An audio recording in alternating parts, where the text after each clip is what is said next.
Hello, everybody. Welcome to the IC Topic Chats. Today, it's Thursday, September 28th. We are 2 weeks away from AEA. Oh my God, can you believe it? It's like we spend our entire year waiting for it to show up. We go through the process of writing proposals and thinking about it and figuring out how we're going to afford to go there and we're going where? Indianapolis. What? Next year will be Portland. We're all excited about that. This year is Indianapolis, which is fantastic for us in the Midwest because we can just drive there. Oh my God, it's great. And we get to drive home. We're on our own schedule. That's great. No airports for me this year. But I know that we have some other folks here today who want to talk about subcontracting. And so we have Heidi and Becky, and they've volunteered to talk to us about how they subcontract with others when they have a lot of work. I threw this out there a couple months ago because we're not great at it at my firm. I have always taken the risk and said, I'll just do it in-house. I'll hire somebody and then we'll figure out how to pay for it later. And that's not a great way to go. I don't suggest it. It's worked out for us, but we've played the risk game with that every time. I am now in the process of thinking about how I do a better job of subcontracting with really smart, fantastic professionals like all of you who are assembled today. And but I frankly don't understand what I'm doing. So I said, who knows this? Becky and Heidi raised their hands. And so we're super happy to have them here. So with that, I'm going to be quiet. Becky and Heidi, take it away. Sounds great. Thank you, Matt. I'm trying out a new headphone setup. Can I get a thumbs up if everyone can hear me? Oh, yay. That's exactly the gesture I was hoping for. Okay. Well, let me dive right in. I'm going to share my screen here. Great. Well, Becky and I are really thrilled to speak with you today. I am Heidi Bear too, which I always say is pronounced like two bears because everyone struggles to figure out how to pronounce my name. I'm based in Seattle, Washington. I'm a public health, I have my own public health consulting business. So I have years of experience working in public health, in research, and a couple of years ago decided to launch out on my own. And this group was a big part of helping that not feel so scary. So it's great to be here and giving back to the group as well. My focus, I do a lot of work in Washington State, and I'm invited to do work with Indigenous communities sometimes, which I think is a huge honor. But a lot of data collection, making data accessible. A big focus of my business right now is actually community health needs assessments and community health assessments for public health departments. And then I also have some clients who work in refugee health. So a little mix of things. I dropped my website in the chat if you want to check it out. And now I'm going to let Becky chat. Hi, everybody. My name is Becky Garrow. I have been an independent consultant with my own firm since March 2020. Great timing. And I'm excited to be with you all here today. Great. And we'll try to monitor the chat while we chat, but if we miss it, there'll be plenty of time for Q&A at the end. So let me move my slides here. Okay. So hiring subcontractors. I actually I love that I'm having this conversation with all of you because like I said, I just started my business 2 years ago. And a lot of these lessons, I feel like I learned in quick succession and in rapid time. So my business really picked up a lot this year, and all of these lessons, I feel like I've been able to apply all this year. So plan ahead. This was something I said when I first started. I don't think I'll need to hire subcontractors. But you know what? I did. I ended up hiring 7 this year. And so thinking ahead, meeting people, start building those relationships now. That would be one of the first things I would think about. I actually also subcontract to other larger consulting firms. And so just building those relationships, thinking about who might be a good fit. Here's an example. I was at a party a couple weeks ago. I met someone who's fluent in Spanish. She just finished her PhD. She is on my new list of people that I'm building a relationship with. And then think through the parts of the business that you really enjoy doing yourself and the parts that you might want to outsource to someone else. So I've also explored hiring a virtual or versatile assistant this year, and it's been great. to have that process already in place as I think about like, these are the things that I'd really like someone to help me with. These are the things that I feel like I'm maybe not as good at, or it's not the best use of my time given the hour, the budget and that sort of thing. And so really just thinking through that. And then I have some subcontractors that I've built relationships with that are just whizzes at quantitative data analysis. And that's like not my strongest point. So that's definitely where I want to outsource folks. And then, but yes, just planning ahead, and don't assume, even if you've just started your business, that you won't need to hire subs in the future.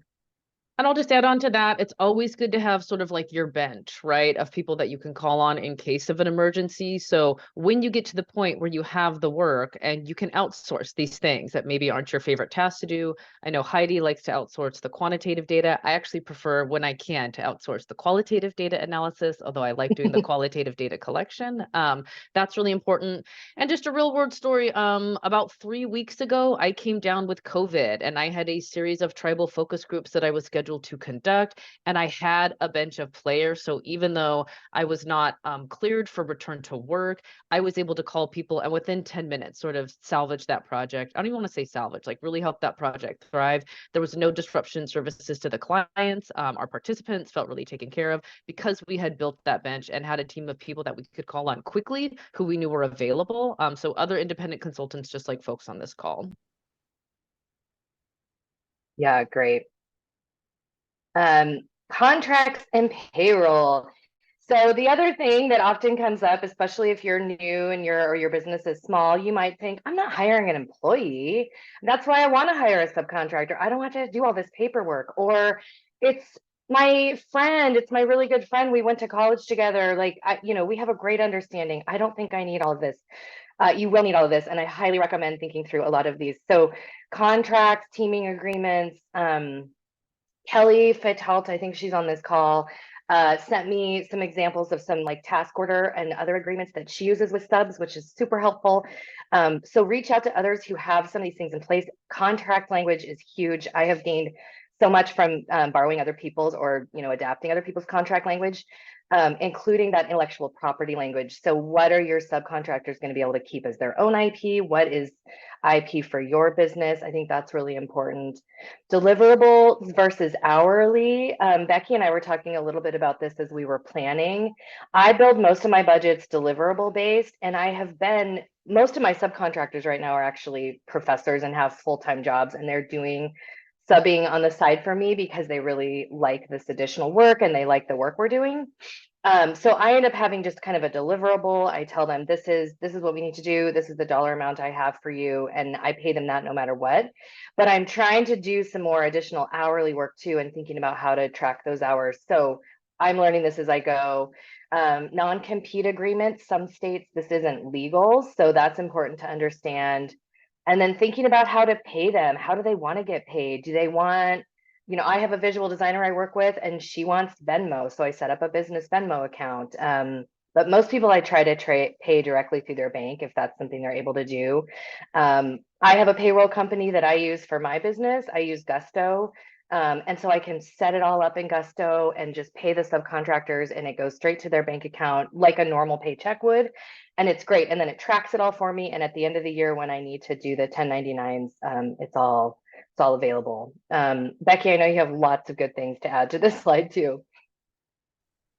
Yeah, so I also prefer to pay people just direct. I also use Gusto. I found it's a really, for small businesses, affordable option if you need to run your own payroll, if you're an S Corp, or if you need to pay subcontractors. And you only pay for the months in which you're paying subcontractors. So that's really nice flexibility with that software too. Of course, there are many great softwares out there.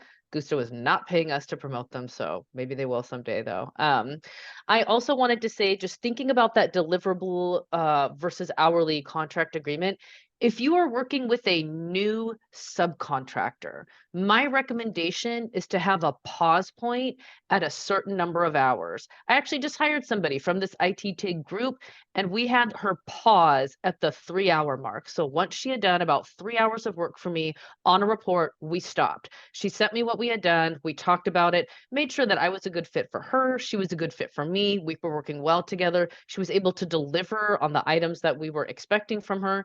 And she was. We were able to continue and kind of move forward with those hours for to complete the report. I would also really think when you are hiring friends, when you are hiring family members, when you are hiring former colleagues, treat everyone the same with respect to your contract, teaming agreement, or task order that you would a new person. I have hired people that I've known for years. I was telling Heidi, my mother has a PhD in biostatistics. I hired her to analyze some data for me. I still had my own mother sign a contract, right? So it is important just to make sure that you are crossing all T's, dotting all I's. You want to be extra cautious, especially if you're a small firm or an independent consultant, moving forward with these things. As you start to work with folks more, I really like to gravitate more towards deliverable based agreements. Those are easier to track, and then people don't have to track hours. So nothing else to add to that. Yeah, great. And 1099s there's different ways to do that. I forgot to mention this. I see it on here. Those will be, you'll need to send those out for your subs at the end of the year. In Washington, it's, well, maybe this is federally, but I think it's if you pay them more than $600. But let me double check on that before That's you're correct, that's and that's right. federal. Okay, So if thank you you. pay any person more than $600 a year, any person, then you are going to have to 1099 them if they're an independent consultant or just have an LLC. And your payroll company can do that for you. Your tax person can do that for you. You can do it yourself. But this is actually a great opportunity to hire out a vendor to do those things for you. Totally. Yeah, thank you. So you've built the relationship, you've found these great people to work with you, they sign a contract, they agree to your intellectual property language, they set up their bank accounts with you. So now it's doing the work. And for me, I'm finding that this year I was able to contract larger projects now that I have this great set of subs. But when you're doing the work, this is where it's really important because you want that client to obviously really like the work that you're putting out, but you want them to be a repeat client. You want to be able to share really high quality work. So this is where it's really setting up and managing those expectations with your subcontractors, really thinking about data security. I have that language in my contracts that I have people sign. But I was sharing with Becky, an example is I have a new virtual assistant through Peachtree, which some of you might be familiar with, but it's basically a company that helps you find a virtual assistant and then they manage them. And I'm actually having this person clean up some of my transcripts from recent data collection. So I need her to also have the confidentiality language front and center. I need her to be aware of that. I need to make sure she has signed that for me too. So even things like that, really aligning values with who you want to be in the world, how you want your business to look, making sure your subcontractors can reflect that if that's appropriate and necessary. File sharing, setting up your systems for things like that. And even just communication. I didn't put it on here, but I built a Slack channel for my business, and I have Slack channels for each project that we're on, and then I have the subcontractors for that Slack channel, and it just kind of helps us organize our communication a little bit more. And I've just asked them for most things, can we put it in Slack and not an email, because it's easier for me to categorize it. So just things like that. That's a value I have for my communication, and that really is one of the managing kind of expectations conversations that we had early on. I guess one thing that I'll just emphasize here is when you are the person, hiring a subcontractor, this is one of the benefits of being your own boss, right? And being an independent consultant or owning your own small firm. You really have the authority to dictate how others are going to be able to support your business and make it easier for you to do your work, right? So don't be afraid to set expectations on file sharing. I have a very specific way that I like files and versions and drafts renamed and saved, right? I like to use SharePoint. So I make sure that everyone has the ability to use SharePoint. I set up a secure site for a specific project. Everyone who works for me signs a data confidentiality and data security agreement. I actually had one person who said, I actually don't feel comfortable signing this. And I said, that's no problem. We can't work together then. Right. So if they have like an alternate one, I'd be happy to look at that. But I've got to make sure that everything, because all of my data is rolling up to the clients, right? And managing expectations, just setting clear timelines, letting people know how you like to communicate, building off of what Heidi said with the Slack channel. I almost have a little README file that I like to tell new subcontractors that I'm working with or that I'm actually working for, just about my personality and my quirks and how I like to communicate, right? So I definitely prefer email. I really try to avoid meetings whenever necessary. If you don't hear from me, it means you're doing a great job, right? I can be very terse in my communication and very direct in my emails. Please know that that's my way of showing you respect. So I just really try to let people know that and manage expectations, because sometimes when you're starting a new relationship with a subcontractor, there is that storming and forming period. Yeah, that's so great. And actually that made me think of another conversation I recently had with one of my subcontractors where she was going to put together a slide deck of some data to share with the client. And I had the conversation with her, please use my branded slide deck. You know, I have learned the lesson, like once things are out there, they are out there. They are out in the world and they get passed around even if you don't think they will. And she had not even considered it and was really grateful that I just had this conversation, because it was a slide deck we weren't planning on putting together. It was a little bit of an addition. So it didn't fall into our original conversation when we were talking about the project, but it was a good conversation for her to remember, oh yeah, you know, I need to be thinking about that. I try to have things pretty polished, even if it's just like a quick slide deck, because I've learned that everything has legs and it gets passed around. And so I try to make that one of the values for my work too. Okay, part 4, building goodwill. This goes back to the relationship building at the beginning that we talked about. And I think this is exactly what keeps you having that deep bench that Becky mentioned. But you know, once you have subs that enjoy working with you and want to continue to work with you, it really builds, it just builds this great foundation that you can then use to add to proposals over and over again. So right now I have a lot of health departments and I'm doing needs assessments, and I have a pretty set package that I offer to them. And part of that is because I have 2 or 3 really solid subcontractors that I know I can say, this person will be doing all of the quantitative. This person will be conducting your focus groups in Spanish and those interviews in Spanish. And she identifies as Latina, and that fits your community.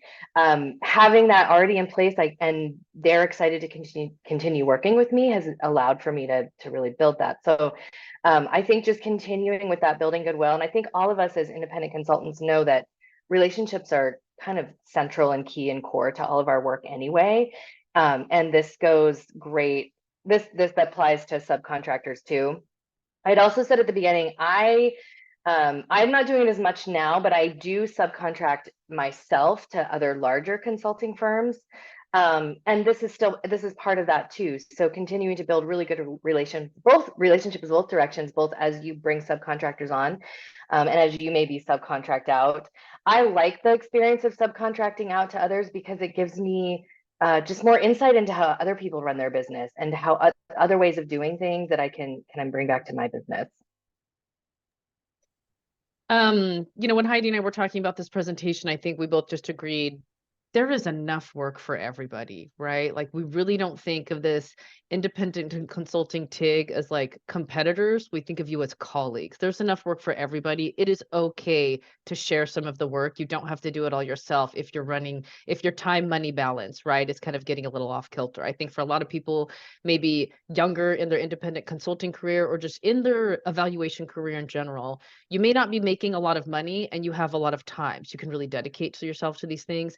As you continue to build your reputation and bring on more clients, you may have an abundance of funds and less times. And those are great opportunities to provide other opportunities to other consultants. You don't know what's going to happen in the future. I have so many reciprocal opportunities all the time where I've hired a subcontractor and then years later, they've turned around and asked for me to participate and be hired on their project. So there's enough for everyone. Build goodwill. Yeah, totally agree. Actually, Becky and I have talked about, we haven't actually worked together yet. We both do public health. I like to do the qualitative. She likes to do the quantitative. It feels like this would be a really great match. We just haven't had the time and opportunity yet, but that reciprocal opportunity and goodwill is there between us as well. Okay, so here's a little bit about how each of us use subcontractors. And thinking of subcontractors versus employees versus vendors, I think this is something that can be really confusing. So a subcontractor is someone you're going to bring on probably for a short term or a really distinct project. They're not an employee because you have not hired them as an employee. So you are not paying payroll taxes for them. You are not providing them with benefits. There are all kinds of things that I learned that go into hiring employees, that each state has different requirements. I did go down a little bit of a legal rabbit hole earlier this year on this because I was hiring quite a few new subcontractors, and I had an attorney just kind of talk me through in Washington State, where I live, what this looks like. And here's some things that I heard, and I think you should look in your own state. But you do want to really differentiate that you're not just hiring a subcontractor who's going to act like an employee, but you're just not willing to pay them all the benefits. It's really important to differentiate that.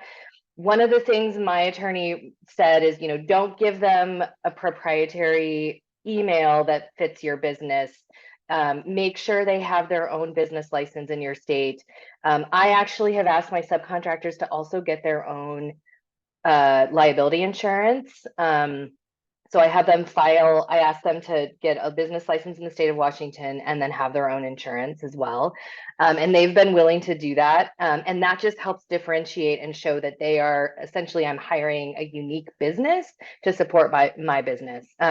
Every state has this different, so I would look into yours. But I use subcontractors for data collection analysis in English and Spanish. I'd like to grow that. I have a Somali client right now, and I'm interested in maybe doing some focus groups with them. So thinking about finding us someone who is from the Somali community and can speak, fluently with their community. I have subcontractors run focus groups in Spanish. I speak a fair amount of Spanish, but I do not represent that community. So I think it's really important to have someone who does and can speak fluently. Same with when I've done work with Native American communities, like finding someone who's from the community as much as possible, I think is really important. I have folks do quantitative secondary data collection analysis. I have an awesome visual designer. I have some reports that I just really want it to be top notch and polished, and she puts those together for me. And then I have an editing proofreading team that I have hired, which really helps. And they help me find all kinds of things that I wouldn't have. And then I am the sole employee of my company right now. So I did become an S corporation this year, but so the things that I really do and like to do, and as I'm seeing, I might start doing them more, is that relationship building piece. I love doing primary data collection. I'm not going to have the capacity to do all of it, but I love running focus groups and doing interviews. I do the proposal development. Clients reach out to me, and so I still do most of that work. And then I manage the virtual assistant. You can see here, like 90% of my projects, so I build subcontractors in on a project basis, have subs. And then I also hire out, this is where I would consider these folks more of like vendors.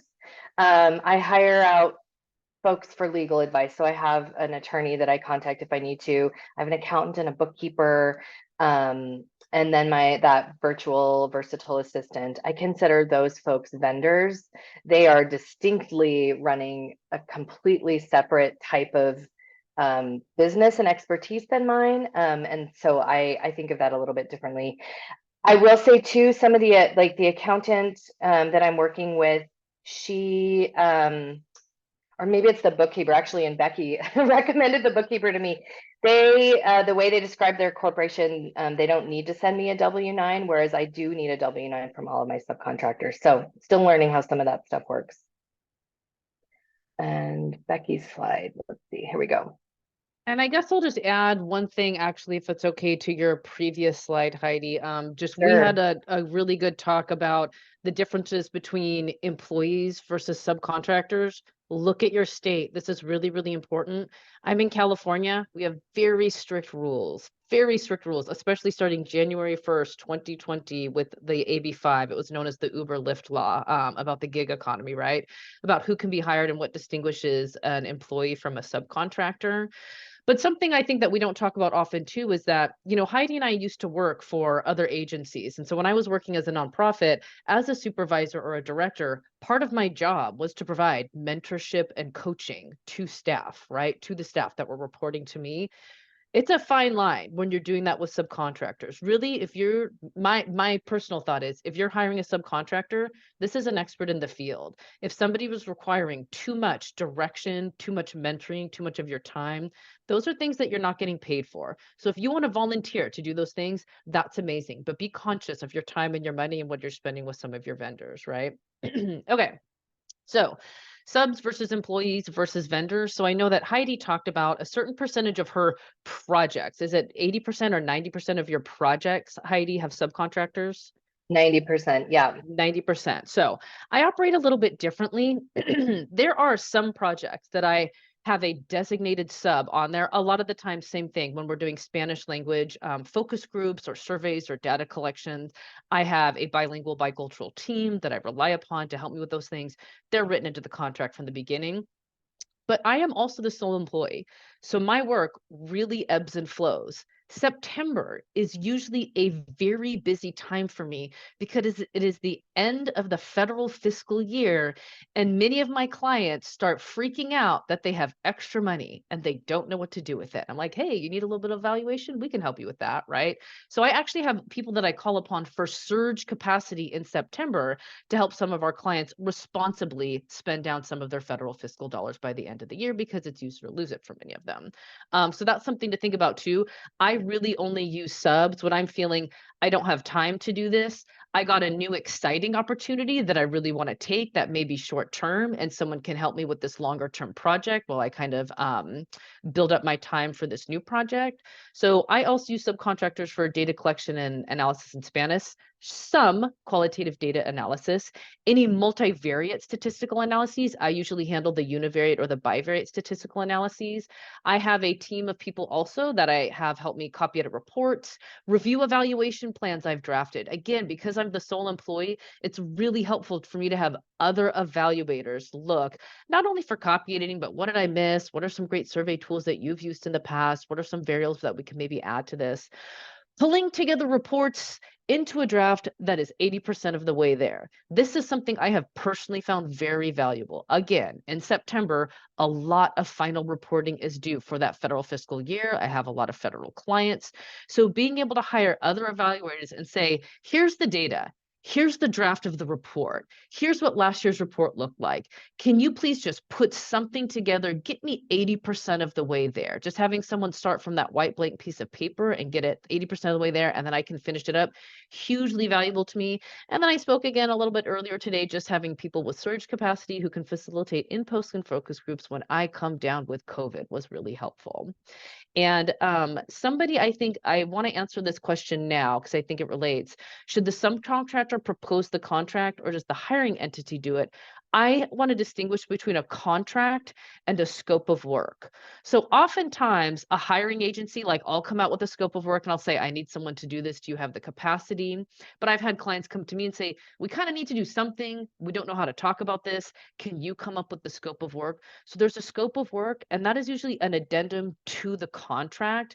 I feel that the hiring entity should come up with the contract. They are the person that's hiring you, or you are the person that is hiring that subcontractor. You want that language to reflect your expectations of what this subcontractor is going to do for you. Although the scope of work can really be developed by one or the other, approved by the alternate agency, or something that's developed together.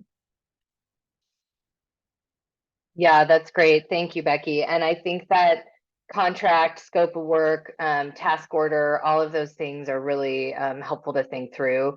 I'm starting to build in a little bit better system where I do have kind of that master contract that the subcontractor signs that has all that big language, and then the task orders or the scope, I kind of see those the same, but where it's like, okay, for this project, this is what I need, this is the timeline, this is how much it'll cost.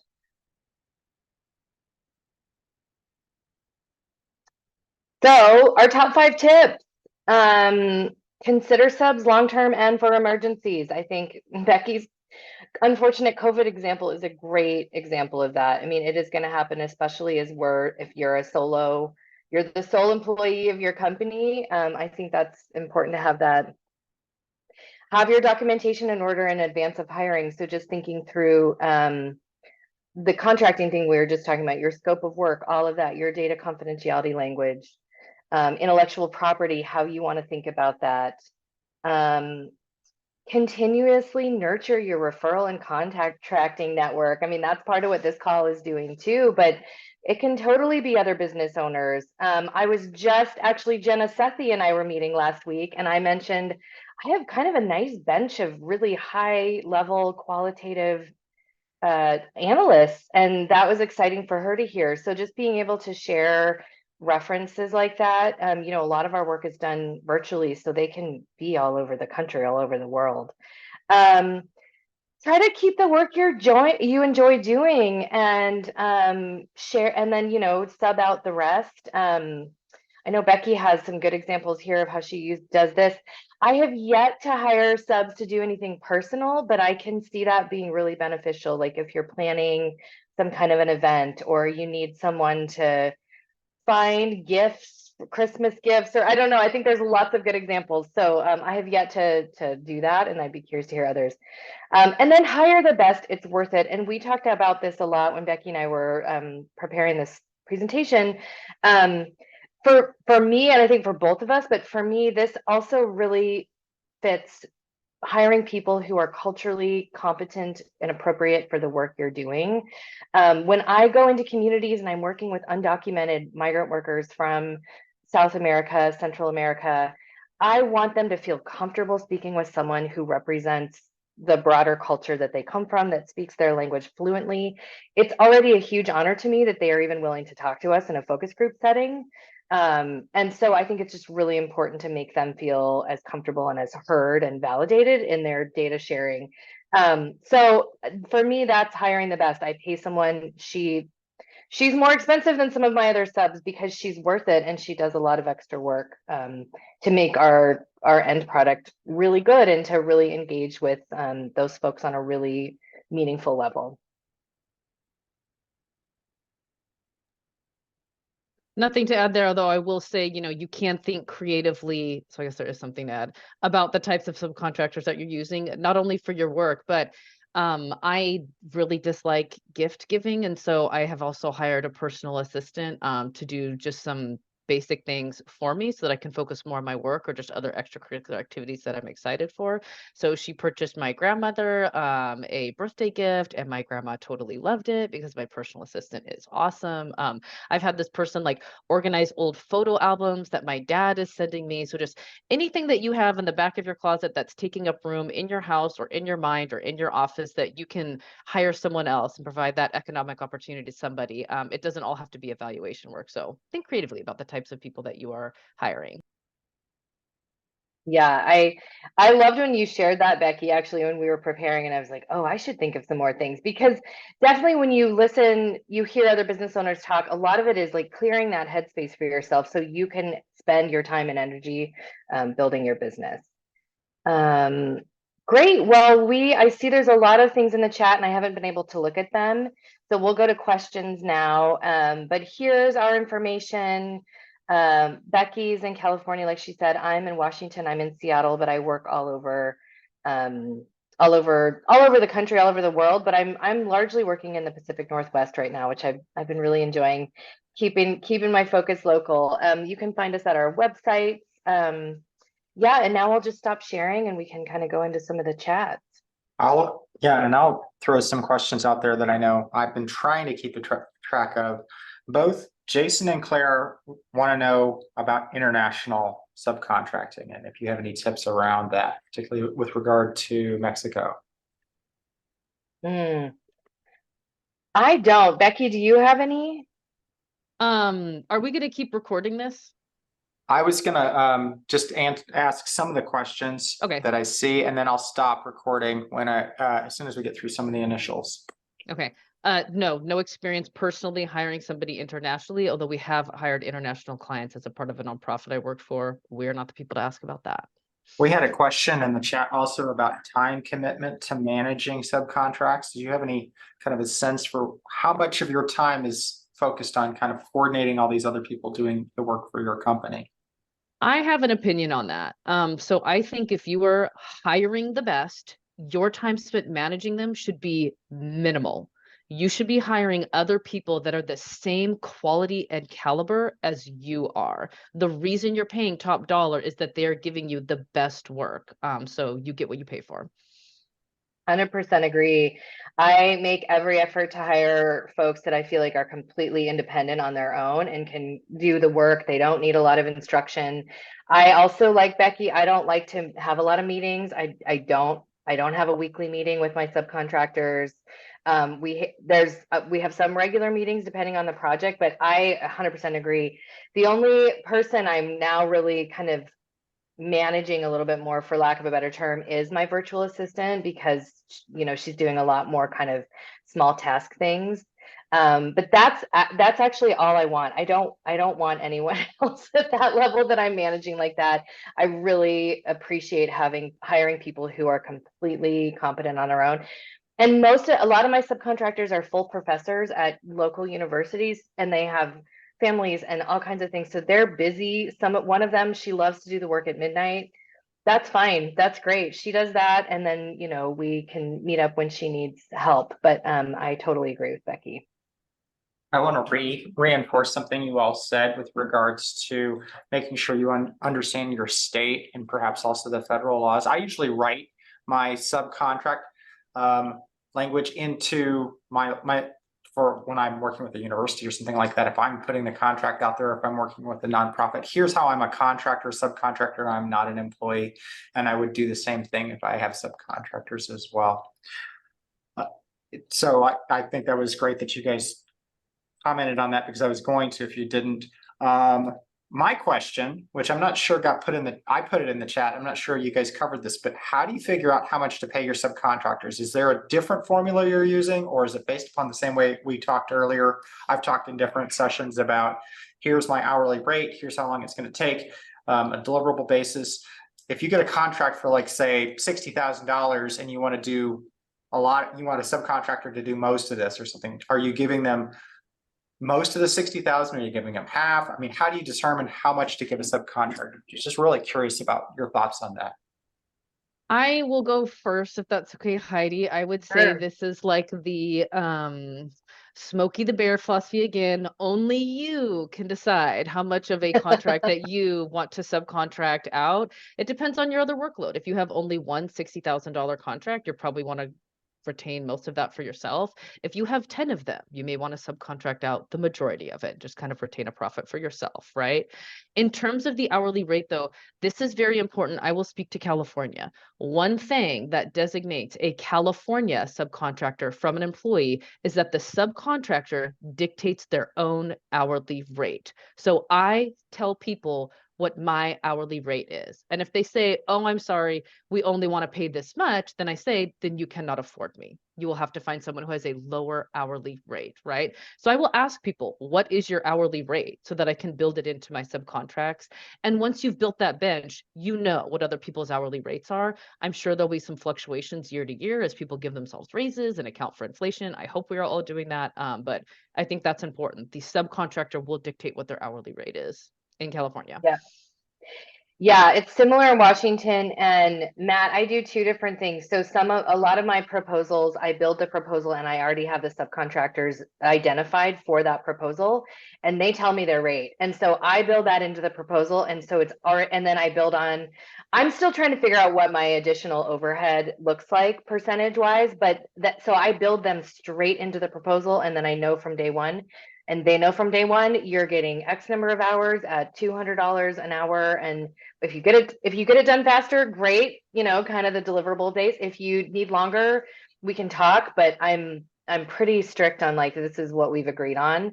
And then I also occasionally do what Becky does, where she has some new work projects and she needs to hire someone for the work.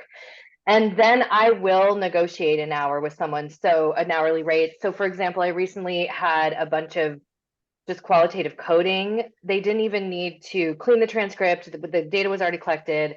And I figured out a slightly lower hourly rate so that I could still make a little bit of a percentage off of that work.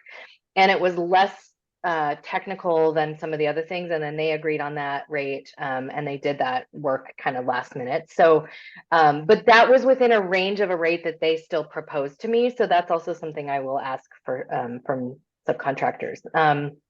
Several of my subs are raising their rates for this next calendar year. So I need to have that in mind and build that into my proposals. I think this is a delicate question, and I'm not even sure how to ask it without. But do you have different kinds of hourly rates, or do you kind of consider people might be too high if they're have a full-time job and they're doing this as a side hustle, or if they're 100% dedicated, or do you think it just the value of the person is the value of the project? I mean, is there a difference there? No, I mean, if someone is asking me, yeah, I get paid $1,000 an hour, they're outside of my budget. Maybe they could do everything in like 10 minutes or something, right? But I try to dictate to that, or not dictate. I try to explain that to some of the people that will hire me as a subcontractor. If they have questions about my hourly rate, I can work faster than somebody new. I have 15 years in this career, right? So you can hire an entry-level person and they will have an hourly rate that's a third of mine, and it will probably take them 10 times as long to complete this project, and you will have to offer them mentoring hours. And some people want to do that, and that is fine. But one of the things why I have such a high hourly rate is that I can work really fast for my clients and the topics that I have expertise in. So I don't lower it. And I don't expect other subconsultants to lower their rate for me. Yeah, nothing to add. That was great. Well, I'm gonna break it, take it back to the crowd. We're gonna crowdsource the conversation. So for all the folks out there in the YouTube world, thanks for joining us. Everybody else, stick around.